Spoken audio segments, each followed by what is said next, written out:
Ada is a very beautiful girl from Abaka village. She was the most beautiful girl in the village and everybody's eyes were on her, both males and females. No one looked at her without taking a second glance. Ada lived with Mr. and Mrs. Abobi. Mrs. Abobi was Ada's aunt and she was a very resourceful woman. Mr. and Mrs. Abobi owned a fruit business as they had the largest fruit farm in the whole of Abaka village. The sky was painted with hues of orange and purple, casting long shadows over the dusty streets. Ada was returning from the farm with baskets filled with fresh fruits and vegetables when she noticed an unfamiliar figure standing by her in front of the door. The figure, cloaked in a dark robe, handed her a sealed envelope and vanished into the twilight without a word. Ada was shocked and mute for a minute, but curiosity piqued. Ada tore open the envelope. Inside was a single sheet of parchment, its edges yellowed with age. Scrawled across the paper in elegant handwriting were the words, "To find the truth about your mother, follow the stars to the place where the river meets the sky." Ada's heart raced. She had always known that her mother's disappearance was shrouded in mystery, but her aunt and uncle had never spoken of it. This cryptic message was the first real clue she had ever received. Determined to uncover the truth, Ada knew she had to follow the instructions no matter where it led. The next day, Ada's aunt was going on a trip with her husband to get a foreign seed for their farm, and the house was left under Ada's care. Ada was so happy of the fact that her aunt was leaving. "A good time for me," she murmured to herself. Her aunt wondered what exactly made her happy, but she didn't bother so much. Immediately, Ada's aunt and uncle left. She reopened the envelope, which she didn't even bother to show her aunt. She read and read to find and gain everything possible, and finally she got a clue. She decided to rest for her journey the next day, as she has seen a map that shows her where she can get the answer she's looking for. Ada's journey led through dense forests, across open savannas. She followed the river, guided by the stars each night. Finally, she arrived at a secluded village, hidden deep in the jungle. Here, she encountered a powerful chieftain known to hold many secrets. The chieftain's eyes gleamed with recognition as Ada approached. "You have your mother's eyes," he said, his voice a low rumble. Ada stilled herself.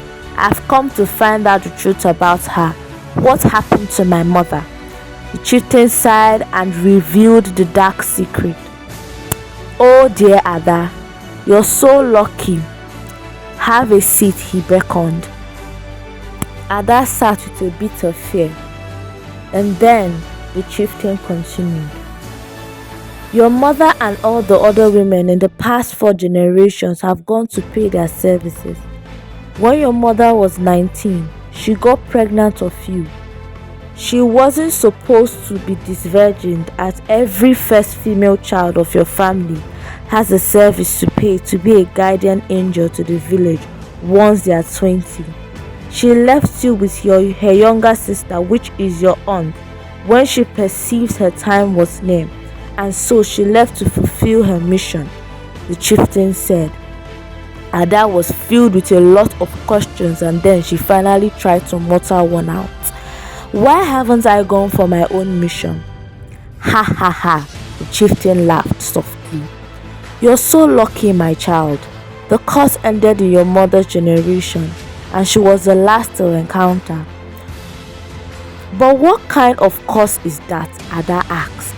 "My child, I see you are filled with a lot to ask, but that of course is a mystery better left untold.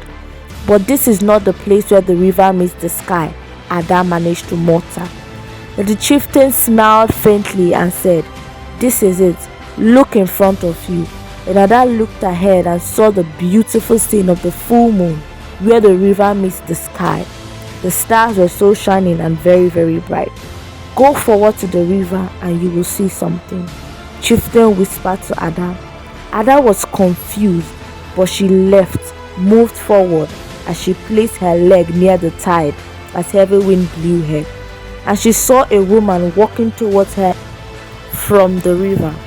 Ada couldn't see well as she stretched her eyes, but as the woman came closer, it looked so much as the one in the pictures of her mother, and then she exclaimed, "Mom, is this really you?" "Yes, it's me," the spirit said, as they both looked at each other and smiled. And then Ada's mom held her hand and said, "I'm so glad you came this far. You've finally seen the truth and you've grown so much. I'm proud of you and I will always be with you. I love you so, so much. Go in peace, my darling. My blessings are rain upon you." Ada wanted to hug and talk more to her mother, but the spirit disappeared. Ada sat at the river and wept, but then she went back to the chieftain's house, wiped her tears, and thanked him. The following day, she went back home. On getting home, she saw her aunt and uncle. It was as though they knew where she went, as her aunt hugged her and said, "I'm glad you finally found the truth. We just lied so as to give you space to figure out your identity. We already saw the message before you. You are as brave as your mother," her aunt said with tears rolling down her eyes as they went inside and continued their lives. So guys, if you love this video, do well to subscribe, like and comment. Love you. Bye.